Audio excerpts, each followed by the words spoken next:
اس channel کو دیکھنے والے تمام لوگوں کو دل کی گہرائیوں سے السلام علیکم۔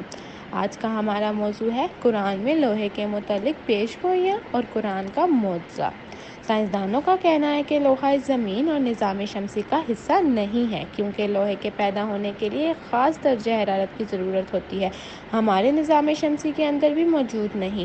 لوہا صرف سپر نووا کی صورت میں ہی بن سکتا ہے، یعنی جب کوئی سورج سے کئی گنا بڑا ستارہ پھٹ جائے اور اس کے اندر پھیلنے والا مادہ جب شہاب ثاقب میٹیورائٹ کی شکل اختیار کر کے کسی سیارے پر گر جائے، جیسا کہ ہماری زمین کے ساتھ ہوا۔ سائنسدان کہتے ہیں کہ ہماری زمین پر بھی لوہا اسی طرح آیا۔ اربوں سالوں پہلے اسی طرح شہاب ثاقب میٹیورائٹس اس دھرتی پر گرے تھے، جبکہ اندر لوہا موجود تھا۔ اللہ سبحانہ تعالیٰ نے یہی بات قرآن پاک میں بیان فرمائی ہے۔ 1400 سال پہلے اس بات کا وجود تک بھی نہیں تھا کہ لوہا کیسے اور کہاں سے آیا۔ عرب کے صحراؤں میں تو لوہے کا استعمال بھی صرف تلوار اور ڈھال کے لیے ہوتا تھا۔ قرآن پاک کی 57ویں سورت کا نام الحدید ہے، جس کا مطلب لوہا ہے۔ لوہے کے نام پر پوری سورہ موجود ہے اور اسی سورہ کی آیت میں اللہ تعالیٰ فرماتے ہیں، اور ہم نے لوہے کو اتارا، اس میں سخت قوت اور لوگوں کے لیے فائدے ہیں۔ سورہ الحدید آیت نمبر 25۔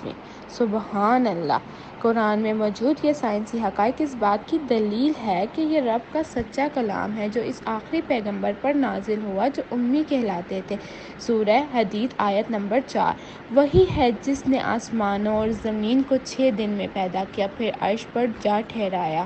جو چیز زمین میں داخل ہوتی ہے اور جو اس سے نکلتی ہے اور جو آسمان سے اترتی ہے اور جو اس کی طرف چڑھتی ہے، سب اس کو معلوم ہے، اور تم جہاں کہیں ہو وہ تمہارے ساتھ ہے، اور جو کچھ تم کرتے ہو خدا اس کو دیکھ رہا ہے۔ یعنی اللہ جانتا ہے جو کچھ زمین میں داخل ہوتی ہے اور جو اس سے نکلتی ہے۔ اس سے بھی زیادہ حیران کر دینے والی بات یہ ہے کہ لوہا زمین کے بالکل درمیان میں ہے، اور لوہے کی بدولت مقناطیسی لہریں زمین کے گرد پیدا ہوتی ہیں، جس سے زمین پر سورج کی الٹرا ریز اثر انداز نہیں ہو سکتی۔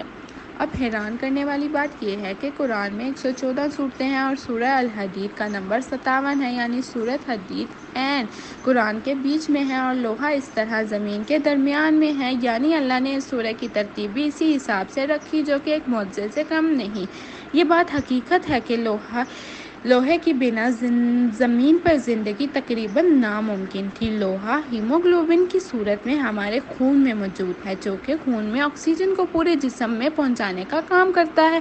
عربی زبان کے 27 حروف ہیں اور ہر حروف کی کوئی عدد منسوب ہے۔ حروف کو مختلف ترتیب سے لکھا جاتا ہے۔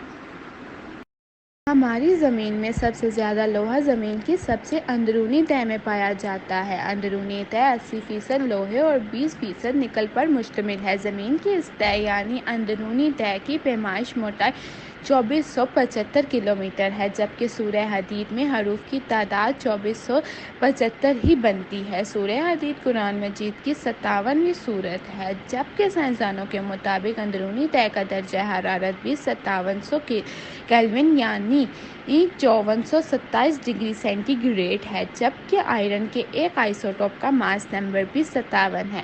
ایک ستارے کا ایندھن ہائیڈروجن گیس ہوتی ہے، اور گریوٹی کی وجہ سے ستارے کے رقص میں فیوژن ری ایکشن شروع ہوتا ہے اور ہائیڈروجن ایٹم دوسرے ایٹم سے مل کر ہیلیم بناتی ہے۔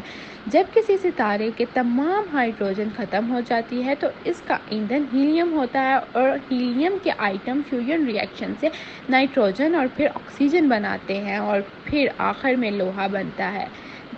جب کسی ستارے میں لوہا پیدا ہونا شروع ہو جائے تو وہ ستارہ مر جاتا ہے اور بلاسٹ کر کے لوہا کائنات میں چھوڑ دیتا ہے۔